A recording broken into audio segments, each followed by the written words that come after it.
सुप्रभात बच्चों, आज हम कक्षा 6 पलाश हिंदी व्याकरण का पाठ 17 विराम चिन्ह शुरू करने जा रहे हैं। बच्चों, जब हम किसी से आपस में बात करते हैं तो अपनी बात को स्पष्ट करने के लिए कभी कभी रुक रुक कर बोलते हैं। इसी बात को लिखते समय जहाँ जहाँ रुकना पड़ता है वहाँ विराम चिन्ह लगाते हैं। विराम का अर्थ है रुकना। रुकने के लिए लगाए जाने वाले चिन्ह विराम चिन्ह कहलाते हैं।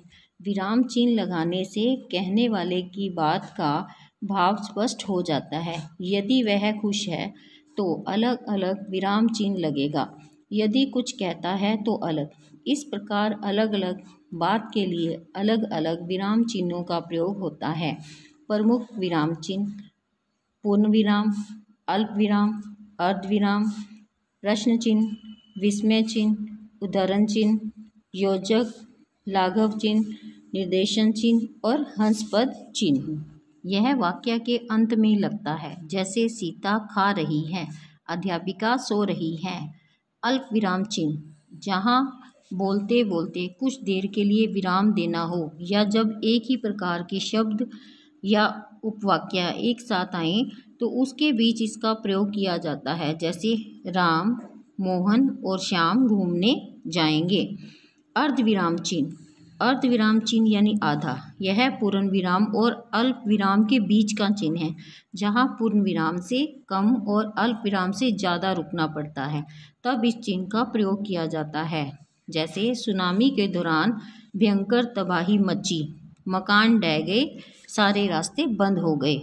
वाक्य में प्रश्न पूछने के बाद हमेशा प्रश्नवाचक चिन्ह लगाया जाता है, जैसे तुम क्या पढ़ रहे हो, तुम्हें किसने देखा। विस्मय चिन्ह, हैरानी, घृणा, शोक आदि भावों को प्रकट करने के लिए विस्मय चिन्ह का प्रयोग किया जाता है, जैसे वाह तुम उत्तीर्ण हो गए, अरे राम चला गया। उद्धरण चिन्ह, जहाँ किसी के कथन को ज्यों का त्यों उद्धृत किया गया हो वहाँ उद्धरण चिन्ह का प्रयोग किया जाता है, जैसे नेताजी सुभाष चंद्र ने कहा था, तुम मुझे खून दो, मैं तुम्हें आज़ादी दूंगा। योजक चिन्ह, योजक का अर्थ है जोड़ने वाला।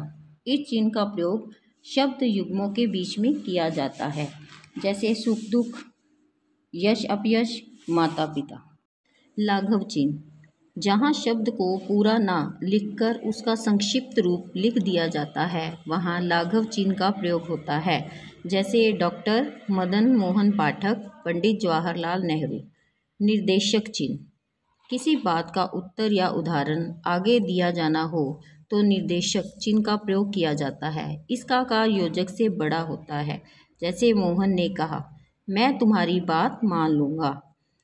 हंसप्रद चिन्ह, लिखते समय किसी शब्द या वाक्यांश के छूट जाने पर इस चिन्ह का प्रयोग होता है, जैसे कल मेरे मामा जी आने वाले हैं, मेरे सभी उत्तर बिल्कुल ठीक हैं।